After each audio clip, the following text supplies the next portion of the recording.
Callie Finn, happy day after the draft. I'm so excited to be here to break it all down with you, from the number one pick to the outfits to maybe some surprises. But it was, I'm trying to think of one word to describe yesterday's draft. I don't know if you have one, but it was just a lot for me because I was there and in person. It was really chaotic for me, but I, love talking to so many of the players, and they were so excited, and there were so many personalities, and you overall just feel really great for the draftees and the new incoming rookies. Yeah, it feels like the word is exciting. Obviously, we made it to the draft. That means we're just a stone's throw from the WNBA season. So it signifies like a new beginning. And that's what you see. I mean, I wasn't there, you were there. So you're the one we really want to hear from. But like just watching the interviews and stuff like that at home, it's like these are people's dreams coming true. And that's always so exciting. Yeah, I think it's actually interesting what you said about me being there, because I actually want to hear from you too, because you're watching the broadcast, and I don't think people understand what it's like when you're covering like a live event. Like we don't, because it's like you're trying to get content, right? So I wasn't actually in the room when they were being drafted, like some of my other colleagues were, but like we couldn't necessarily hear everything they were saying before they came in. So I'm curious if there's anything notable when when we break this all down that you thought or you heard them say. Definitely bring it up. But there's so much happening like on draft night. I think if people really got a behind the scenes look at like everything that everyone's doing, you'd be like shocked. There's so much happening. But where we have to begin with number one. Paige Bueckers. There we go. The shirt. She came prepared. I did come prepared, courtesy of Paige and her Nike team. They were giving out these T-shirts, and I thought it was fitting to wear it for the number one overall draft pick, who is indeed, after some sort of, I don't know, reports that she might pull an Eli Manning, is in fact indeed going to the Dallas Wings. And I love that, for Paige.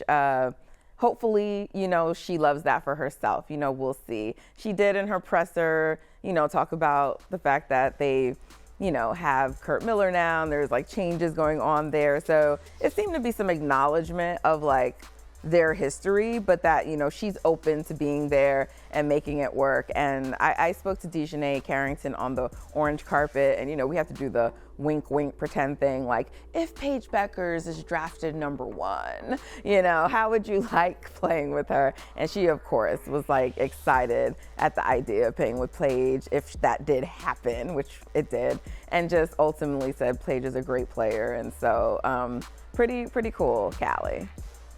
Yeah, it's so funny that you mentioned the wink wink thing because that was very much a factor on the broadcast. It was like the show was finally getting started, and then the commissioner goes like, "Now the Dallas Wings are on the clock," or something like that. Like they allude to the fact that like the number one pick is up, but then Holly Rowe just like goes into this like monologue about Paige, and Paige can hear her, everyone can hear her, and it's awkward because it's like obviously we know she's the number one pick. Paige knows, like we all know, but it just completely took away like any element of like I guess like surprise, because But it there was like was we no just element spent of all this surprise. time talking about Paige right before the pick was announced. So that was kind of funny because it is like a wink wink nudge nudge. She doesn't like say that Paige is gonna be the number one pick, but like the timing and everything, it was kind of funny.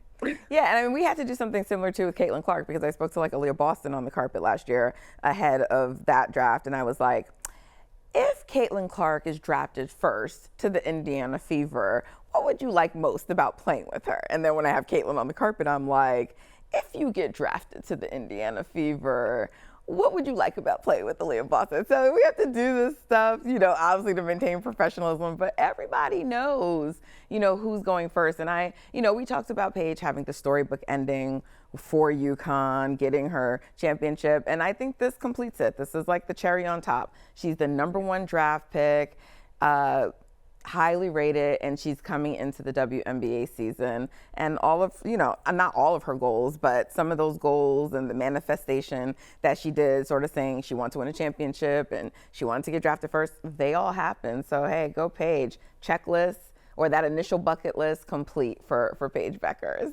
Yeah. And I think it's so cool to see what it means to people, especially to Paige. It felt like her whole UConn team was there, and like the only part of her speech, like her post-selection interview that she got kind of choked up at was when she mentioned like her UConn sisters. Yeah. And that's beautiful. The bonds that are formed, but then also seeing what it means to her future teammates in Dallas. Arike Igumbuale, it feels like has not stepped away from Twitter I know. since that was announced. Like even this morning, she was like, it was all for a reason. That last season we had that was terrible finally paid off. Like that was this morning. So she's Yes. still clearly on a high and excited about the addition of Paige. And so that to me is what stands out, like just seeing what it means to people. Yeah, and I asked her about that too. I mean, like, what does that mean to have these like WNBA vets already excited to play with you? I said, Arike is on social, like letting us know she's excited. And I told her about Dejanay, and she was, she was moved by that. So, very cool for Paige Bueckers. Okay, now Callie, before we even got into talking about the draft, like when we were previewing it, we sort of were like, after Paige Bueckers, after number one, this is really like pretty unpredictable what's going to happen. But you know what? Once Olivia Miles pulled out, it became pretty clear, at least for most mocks, that Dominique Malonga was going to be the number 2 pick, and in fact, she was. So congratulations to her. I got to speak with her also briefly on the orange carpet ahead of the draft, Callie, and I asked her how does she feel about some people dubbing her the female Wemby, and she said of course she's flattered, and I don't know if you saw recently she did an interview talking about Tony Parker being the person to kind of help put her on, but she was like, but I'm still me and I'm my own player. And, there was just some other interesting comments from her as we talked that makes me realize, like, I don't know if it's because she's an international player, because they probably look at some of our commentary like, but you could tell the comps she doesn't love. Like, she's like, I'm me, I do me. And I think that's great. I think that's a great attitude to have because, we often do that so much. So this is Dominique. I am looking forward to her playing. I'm not super familiar with her game, I'll admit that. But from the clips and things that I've seen, it looks like Seattle got them a real one. Yeah, I mean, it felt like there was hype around Dominique Malonga for so long. There's this clip that we keep on seeing now when she's like 16 dunking in the gym. And like, I remember seeing that in real time. Like, there was so much excitement. Like, this girl's coming to the WNBA in a few years. And like, now that time has finally come. She's just 19. And like, it feels like the possibilities are endless for her. And I remember when we talked about this before, we were like, okay, like the Storm, like, can they use her in the front court? Like, what does that really look like for them? But you saw the excitement in the draft room when they made that selection, or I saw it on the broadcast, like they looked thrilled. They almost looked shocked that she was available, that you have the number 2 pick. So you can tell like they're really excited, and I'm excited just to see how she develops. We heard some people compare her to Wemby, but also to Jonquel Jones. That was one of the comps that I heard on the broadcast, and I like that a lot because you see the career that Jonquel has had in the WNBA. For sure. And I mean, she's also talked about like, I think she was asked about what kind of impact she'd like to have, and she talked about Asia Wilson. And I know in another interview she did recently, she talked about liking to watch Brianna Stewart. So great people for her to be looking to as she begins her WNBA career. So congrats to Dominique. She had a little opening speech when she first came to the presser, and I thought that was so cute, like her opening statement before we could ask her questions. That. Yeah, It's like the intro. She's like, you guys don't know me yet. Yep. Let me introduce myself first. And I love that we kind of got to see more of her because, like you said, she's an international player. Like, this is kind of our first chance, for people to ask questions and like see how she interacts and stuff like that. So I love that she was like ready for the moment. Yeah, and she actually said she was a little shy because like when I wanted her to like kind of pose, for her orange carpet fit, she just like laughed. She said, I'm shy. And I'm like, what? So that was an interesting tidbit as well. Okay. Well, another to me pretty major storyline of the night are the Washington Mystics. And considering the season that they came off of last year, it must be pretty cool for them to be one of the talking points of today's WNBA draft. But they drafted Sonia Citron at number 3, Kiki Iriafen at number 4, and Georgia Amore at number 6. I mean, what? Those are some gets. Those are some gets. Yeah. That's a big draft haul. And I think it's interesting. You knew that the Mystics were going to be a huge factor in the first round, but then it's like you're watching it at home and you're like, oh, the Mystics are on the clock again. So, I mean, where do you even start? It's like the development opportunities for all three of these players, like Sonia Citron is like a defensive threat, but also like, we've seen that what she can do as a scorer. And then Kiki Iriafen, she talks about how she kind of like has flourished in so many different situations, going from Stanford to Southern California and really still like finding her way. It's going to be really interesting to see how that translates. And then especially with Georgia, it's like she can, kind of learn behind some great point guards, like veteran point guards in Washington. So this is going to be really cool. Yeah, I mean, I thought one of the really interesting things that Georgia said is because like they were so reliant on her on her team she played for. We saw that even obviously in Kentucky, like to score and to carry that load that sometimes she couldn't like go in on defense the way she wanted to. But she said she's looking forward to playing some defense, and that will always get her a spot on the court if she does that, especially like with her shooting and her other skills. So I thought that was like a really interesting, comment from her.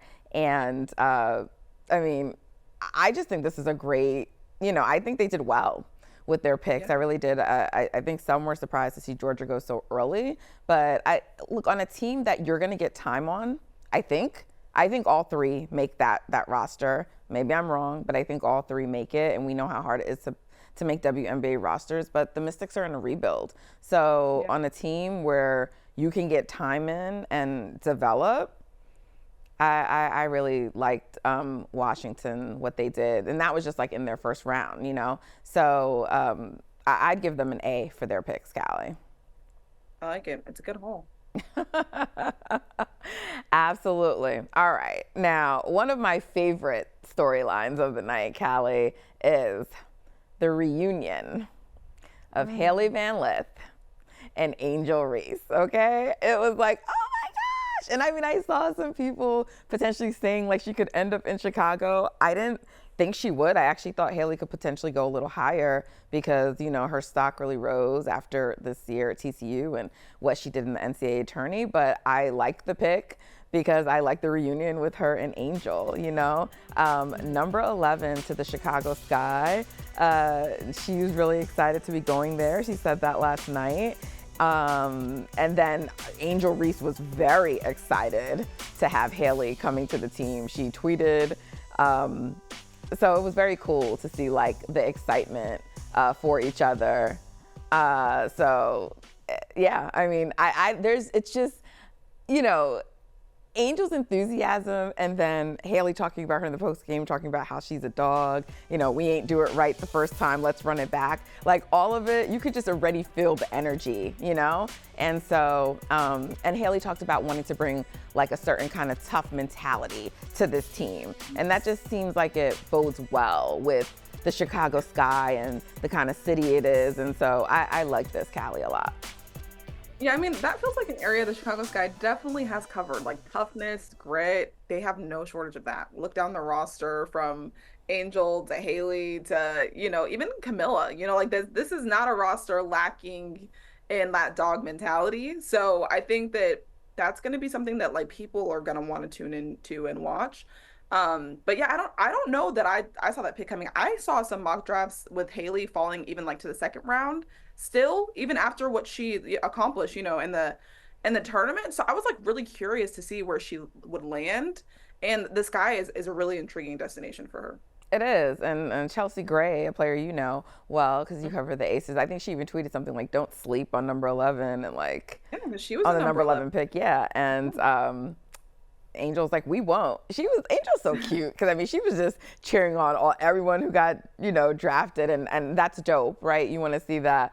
But I mean, what a great teammate to have, in the way she like supports her teammates. And Hailey already has experience playing with Angel. She also has experience standing up for Angel even off the court, speaking up for her. So I love this. I love this for Hailey. I just love seeing their dreams, get started. And so congratulations to Hailey Van Lith. Great pickup for Chicago. Anything else, Callie? In terms of like shockers?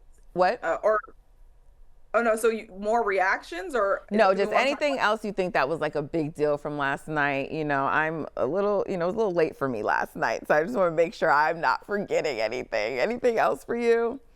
No, I think that we touched the bases for sure. Okay, so let's wrap with things that maybe surprised us a little bit or were unexpected. And you know what? Being that we really had no clue how the picks were gonna fall after number one, I probably shouldn't be too surprised by anything. But nonetheless, Callie, I was. And I'd say for me, the number one biggest surprise to me was Cheyenne Sellers falling to the second round. I for sure thought she would be a first round draft pick. Number 17. I love her to the Valks. She was their second pick of the night. I loved that her going to this organization where I believe there will be good development. And it's sort of historic, right? They're an expansion team. So I like the team that she ultimately landed with, but I'm just a little surprised at how she fell to 17. Yeah, and I think part of that too is like she falls to the second round because like with the first pick, the Valkyries, they go with Josite, and that's an international player that some people didn't really see coming. And then like there were lots of maybe not unexpected picks, but like you said, it was just like an unpredictable first round draft order. So then when you get to the second round, like you're surprised, you're like, wow, this is so much talent still available. That was my first thought because the Aces had the first pick of the second round, and I'm like, they could pick anybody. They have so many options. But I think maybe that's just a testament to how deep and talented this draft was, like, or this draft class is. And Aces president Nikki Fargas mentioned that in her interview. She was like, this was, there was a lot to look at in this draft. So Yeah, I'm also a little surprised too that like the Gamecocks, like their seniors, all were late second round picks. I mean, that doesn't really so much surprise me for Bree Hall. Sanaya Fagan actually went after her, and Sanaya Fagan had an invite. Tahina Powpow had an invite as well. She chose to stay at home with her family. But I definitely thought at least one South Carolina player would go in the first round, and Tahina, for most of the season, was on most draft mocks in the first round. And Sanaya's creeped in late first round on some at the end. So I thought for sure one of those two players would maybe be a late first round pick. Did not happen. So they went like almost back to back with only one player in the middle being at 19, but 18, 20, and 21, Callie. yeah, and that's kind of like an unfamiliar place to be. It feels like if you've been watching the WNBA for a while, South Carolina stars are like always kind of highlighting the first round. So that is a little, it's kind of rare air, but what's so interesting too is that like the WNBA is such a place where like, yeah, you can be a late second rounder and you can still have an incredible, impactful career, like you never know. So I think that it'll be interesting to see how things play out. But I think Tahina Powpow, especially to the Dream, is one that stands out to me because she's still, she's not far from like some of her fans that watched her at South Carolina. So to me, that was like one of the more exciting picks because at least like the crowd and the people that go watch her play, they have like that extra oomph to support. I also love the players who got drafted from the floor because those are all kind of surprises. They're there to support teammates, and then they end up getting drafted. So you had like Caitlin Chen from UConn going to the Valkyries. That was like really cool. You also had who was it that went to the Aces? Aaliyah Nye There from you go. Alabama. Yeah, she was drafted from the audience. Was there? I mean, okay, and I want to get this right because somebody mentioned me on social media. Yes, she hoped to be drafted, but was in the audience, I think, as a guest of Sarah Ashley Barker, her teammate, who she's Right. super close with, Alabama teammate. And so Holly Rowe did mention that she was there to support her teammate. But of course, like this is similar to last year. Like Kate Martin hoped she would be drafted and was like at the draft, thinking that she'd be drafted, but like was not officially invited. So I just want to clear, I'm not trying to like change anybody's narrative. They were drafted from the audience, which is, I think, always a cool thing. Like Aaliyah mentioned, I saw the transcript of her interview. She said that it was like nerve-wracking to be called from the audience and then walk up there. She was just like, I was so nervous, like that. Right. So I think that was really cool to see. And she just seemed so excited. And shout out to Aubrey Griffin too, also from UConn, who was there to support Paige and got drafted and got to go up on stage because her name was called. So I love those sort of, unexpected, being drafted from the floor, going up there. You know, I get that some people were up and down on her, and she'd probably be late second round or third, but I was still a little surprised not to see Deja Kelly get drafted at all, to go undrafted. So I don't know, just sending best to Deja. You know, I know this is a dream of her to go to the WNBA. She did come last night. She was fitted, and so that must have been tough to go undrafted for the Knights. So I know it won't be the last that we hear of Deja Kelly, but I was, you know, and look, it may have been a long shot at making a roster, but I still think that, you know, at least hearing your name called and knowing that you have a chance to try to fight for a spot. So, but look, there are expansion teams coming. There will be opportunities in the future, and so, you know, sending just all the best to Deja, who I think had an amazing college career. The final story, Callie, I just wanted to leave that was like fun and sort of surprising to me. I'm gonna like leave this with you because you covered this team and the Aces, but it was Harmony Turner, because I mean, she was just like a fun story of the college season. But you tweeted about Harmony because, you know, she got drafted, yes, at number 35, but there was like an ABB out for her because the Aces were trying to reach Harmony and they could not reach her, Callie. Yeah, you know, it was so funny. After the draft, you know, you go to the Aces facility, see if you can get some interviews, and like, you know, that's standard. So as we're waiting, I overheard Nikki and she was like, yeah, I don't know, we can't get her. And so when I was talking to her, like greeting her, she's like, yeah, sorry we were late. Like, we're trying to get Harmony Turner on the phone. We didn't get a chance to talk to her and do like your standard welcome to the Aces phone call. And so the whole interview, I keep on like peeking to the side to see if Nikki might have to like, you know, cut it short or something like that to answer her phone, but then it never happened. And so as I was leaving, I was like, I hope that you can get in touch. And she was like, yeah, she better call me back, you know, but it was all fun. Like, she had nothing but positive things to say. And then Harmony went on Twitter and was like, I'm so sorry, my phone was genuinely freezing, which is understandable because all of the well wishes probably for being drafted. Right. It's understandable, but it was just, honestly, it was funny. Like, Nikki was laughing about it. We were all laughing about it, but like, that, what are the odds that would happen?